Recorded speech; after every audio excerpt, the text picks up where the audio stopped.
रानो, इतना अच्छा मौसम है, जल्दी से मेरे लिए प्याज के पकौड़े बना दे। जी मालकिन, मैं अभी बनाती हूँ। गोरी, मौसम जरा सा खराब नहीं होता, तुम्हारी जुबान तो चटोरी हो जाती है। हाँ कालू, अब मैं क्या करूँ, जरा सी बूंदे गिरते ही मेरा मन पकौड़े खाने का करता है। रानो, तू क्या सुन रही है? चलो जल्दी से हमारे लिए पकौड़े बना।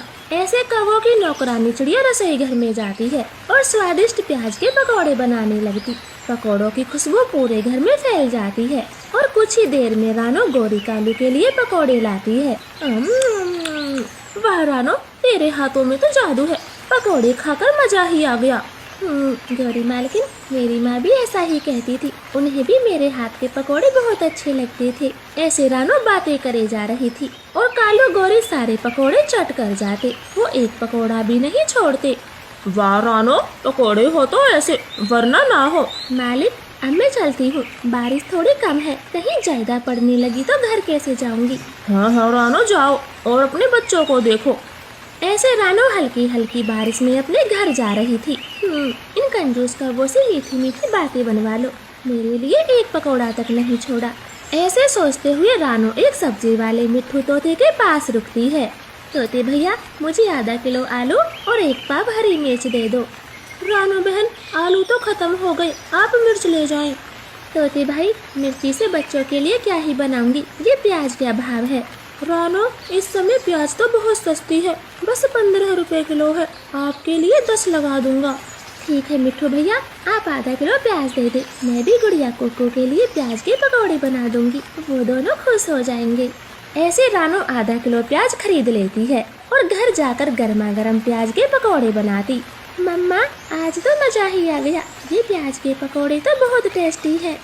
गुड़िया दीदी, मैं तो कहता हूँ बारिश हर दिन आए और मम्मा ऐसे ही रोज रोज प्याज के पकौड़े बनाए। ऐसे वो तीनों पकौड़े खाकर सो जाते हैं। सुबह हो जाती है, बारिश तो और भी तेज हो गई थी। रानो भागी भागी कौवों के काम पर जाती है, वो बारिश में पूरी भीग गई थी। गौरी मालकिन, बारिश बहुत तेज है, मैं तो पूरी भीग गई। रानो, हर बारिश में तुम्हारा यही ड्रामा, एक छाता क्यों नहीं ले लेती? कौवे मालिक, घर के खर्चों से 1 रुपया भी नहीं बच पाता, मैं छाता कैसे खरीदूं? कालू, तुम बातें बनाना बंद करो। रानो, तू कुछ बढ़िया सा बना दे, बहुत तेज भूख लगी है। चिड़िया रसोई में खाना बनाने जाती है। गौरी कालू कौवे को डांट रही थी। कालू, आप इस रानो को तनख्वाह की याद मत दिलाओ, महीना पूरा होने वाला है, कहीं इसने पैसे मांगने शुरू कर दिए तो। गौरी, तो क्या आप रानो को पैसे नहीं दोगी? दूंगी, लेकिन 2-3 महीने ऊपर चढ़ाकर। अब महीना पूरे होने में बस 4 दिन है, फिर तनख्वाह लेकर सबसे पहले छाता लाऊंगी और गुड़िया कोको के लिए जूते। ऐसे रानो गौरी के घर का सारा काम खत्म करती है। 4 दिन भी बीत जाते हैं, मगर बारिश रुकने का नाम नहीं ले रही थी। एक शाम चिड़िया ने कौवों के घर का सारा काम खत्म कर दिया था। रानो, अब तुम जाओ, बारिश कहीं तेज होगी तो फिर तुम जा नहीं पाओगी। हाँ मालकिन, बस निकलने वाली हूँ। वो मैं कह रही थी, आप मेरी तनख्वाह दे दें, कल ही महीना पूरा हो गया था। हाँ, हमें पता है महीना पूरा हो गया, लेकिन कान खोल कर सुन ले, पैसे तो अगले महीने मिलेंगे। ये क्या कह रही हो गौरी मालकिन, मुझे तो पैसों की सख्त जरूरत है। रानो, काम करो या मत करो, पैसे तो 2 महीने के दूंगी और रोज रोज तुम मेरे कान नहीं खाओगी, अब जाओ यहाँ से। ऐसे गौरी रानो को घर से बाहर कर दरवाजा लगा लेती है। रानो तेज बारिश में घर जा रही थी, वो बहुत दुखी थी। तब सब्जी वाला मिट्ठू तोता उसे आवाज देता। रानो बहन, जरा सुने तो। हाँ मिट्ठू भैया बोले, बारिश बहुत तेज है, आज मुझे कोई सब्जी नहीं लेनी, मेरे पास रुपए नहीं है। रानो बहन, आप रुके तो सही। रानो मिट्ठू तोते के पास चली जाती है। रानो बहन, मैं ये कह रहा था, आप ये प्याज फ्री में ले जाएं और बच्चों को खूब पकौड़े खिलाएं। मगर क्यों मिट्ठू भैया, आप फ्री में क्यों दे रहे हो? दरअसल रानो, बारिश के मौसम में प्याज मेरे खेतों में सड़ रही है, अगर थोड़ी बहुत किसी को फ्री में दे दूंगा तो कोई फर्क नहीं पड़ेगा, आप ले जाएं। रानो वो प्याज लेकर अपने घर चली जाती है, अपने बच्चों के लिए उदास मन से पकौड़े बनाती और कालू कौवों की सारी बात बताती। बताओ गुड़िया, मैं काम पर कैसे जाऊं? उस गौरी ने पैसे मांगते ही आंखें दिखा दी, प्यार से भी तो मना कर सकती थी, मेरे मुंह पे दरवाजा लगा दिया। मम्मा, आप वहाँ पर काम पर न जाएं। बेटा कुकू, फिर मैं क्या करूँगी? मम्मा, आप प्याज के पकौड़े बेचना शुरू करें। बारिश के मौसम में प्याज के पकौड़े सबको खूब पसंद आएंगे।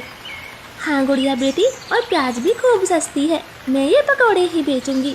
फिर रानो बारिश में ही सुनार उल्लू के पास जाती है और अपना हार बेचकर कुछ पैसे लाती और उन पैसों से एक रेहड़ी खरीदकर प्याज के पकौड़े बेचना शुरू करती है। बारिश के मौसम में गर्मा गर्म पकौड़े खूब बेचते हैं। रानो की तो अच्छी बिक्री होती। कालू, बहुत तेज भूख लगी है, आप प्लीज खिचड़ी बना दे। रानो को तो तुमने भगाया है, अब तुम ही बनाओ खिचड़ी, वरना मैं तो पैसे दे ही देता।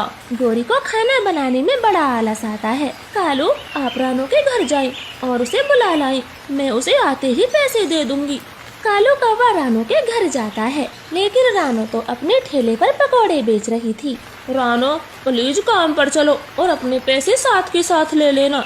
कौवे मालिक, अब मैं तुम्हारे यहाँ काम कभी नहीं करूँगी, मेरे प्याज के पकोड़े का काम बहुत अच्छा चल रहा है। कालू उदास मन से अपने घर चला जाता और गोरी को डांटते हुए कहता है, 2000, बस 2000 में रानो घर का सारा काम कर रही थी, मगर नहीं, तुम किसी को टिकने नहीं देती। अब जल्दी से खाना बना कर लाओ, बहुत तेज भूख लगी है। ना चाहते हुए गोरी खाना बनाती है और इधर रानो प्याज के पकौड़े बनाकर दिन के 600-700 रुपए आराम से कमा रही थी और अपने बच्चों के साथ बहुत खुश थी। प्लीज प्यारे दोस्तों, हमारी कहानी को लाइक और चैनल को सब्सक्राइब करें। आपका धन्यवाद।